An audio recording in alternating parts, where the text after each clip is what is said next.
Russia. Joining us right now is Representative Khanna, a Democrat from California. He also sits on the House committees on the Armed Services and Budget. Thank you for being here, Representative. You know, the President just issued a letter to Congress. We were mentioning at the top of the hour. It reads in part here, I acted in the vital national security and foreign policy interests of the United States, pursuant to my constitutional authority to conduct foreign relations and as Commander-in-Chief and Chief Executive. Again, that's in part. Representative, was this attack based on what the President is saying here? Was it legal?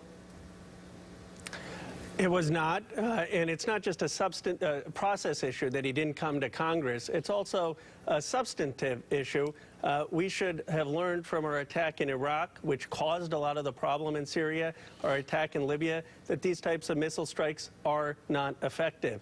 And so there's obviously the constitutional issue that he needs to come to Congress, but there's also the wisdom of the attacks themselves. Supporters say, Representative, this was done before by previous administrations, alluding to the AUMF and the AUMF giving that ability to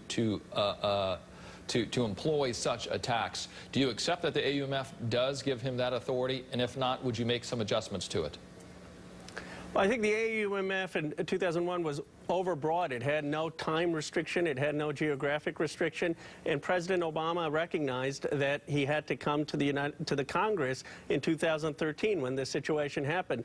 President Trump should have followed the same protocol. But I do want to get to the broader point. This was caused by our attack in Iraq. That's what led to so many folks fleeing into Syria. Since 2001, when the terrorists were confined on the Afghanistan-Pakistan border, every time we have intervened in Iraq, in Libya, it has created more terrorism. And so we really need a justification for what the goal here is, and one would hope we've learned for the last 15 years of meddling that we've made matters that are bad worse. What do you make of the reaction as I move on to the other development of this hour, and it is a translation of a discussion that happened with Rex Tillerson, the Secretary of State, as well as Sergei Lavrov, the foreign minister from Russia, and the statement in part saying here, and I was asking some of our guests earlier this hour the same question. It reads in part here, quote, the minister also noted that the assertions about the Syrian armed forces using chemical warfare on April 4th are not consistent with the reality, basically saying this was not a chemical attack. Your response to that?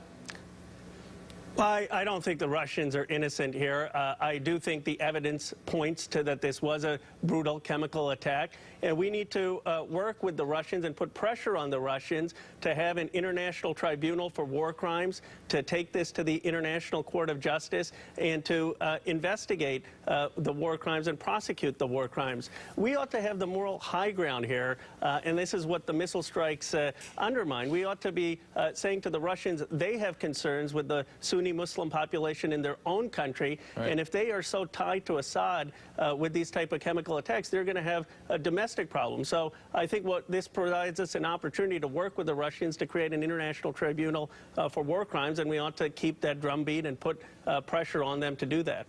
Under the umbrella of international affairs and military strategy here, as you look at this young president, if you will, in terms of his time in the administration, how do you see this? How do you see this evolving over time? The question of soft power versus hard power. His current budget showing he has an emphasis on hard power and a de-emphasis of soft power. Well, I think you raise a great point. I mean, the one thing that came out of this is the president expressed sympathy for folks in Syria who are facing horrific circumstances, and I would hope he'd act on that by changing the refugee policy. The United States should welcome some of these refugees and fund humanitarian aid for countries who are taking in Syrian refugees. He ought to be funding the United Nations and State Department that are engaged in humanitarian affairs. Those are the things that the president should do if he's really concerned with the plight of folks in Syria. And we ought to be working for a diplomatic solution with all the parties for immediate ceasefires so that we can put some restrictions on the violence. I mean, look, the situation in Syria is awful, and there's no magic bullet. And what Assad allegedly did, and there's evidence, is appalling. But what we need to do is figure out a real solution that's going to reduce violence and not get entangled in another Middle Eastern war that the American people are weary of. Would you be for the missile strikes if he had done this after consulting Congress? I would not have, and the reason is I don't think it achieves anything. There's a risk of mission creep. That what are we going to do next time Assad uses conventional weapons to massacre civilians? As it is, I think there was a report that today 50 civilians died. Is the president going to intervene every time we have civilian casualties? There is only one way to resolve this, and that is a diplomatic solution. We need to call for an international tribunal. We need to put pressure on Russia, which has, again, a Sunni Muslim population in its own country, to stand up for basic human rights. And we need to have all the actors involved to have ceasefires in that area. You know, Syria went through this in World War I. They had a colossal loss of life, and they managed to recover. But the only way to solve the situation is diplomatic, and America should lead in that. The military strikes, just one last time, we tried this in Iraq. Syria, the ISIS was created because of the instability in Iraq.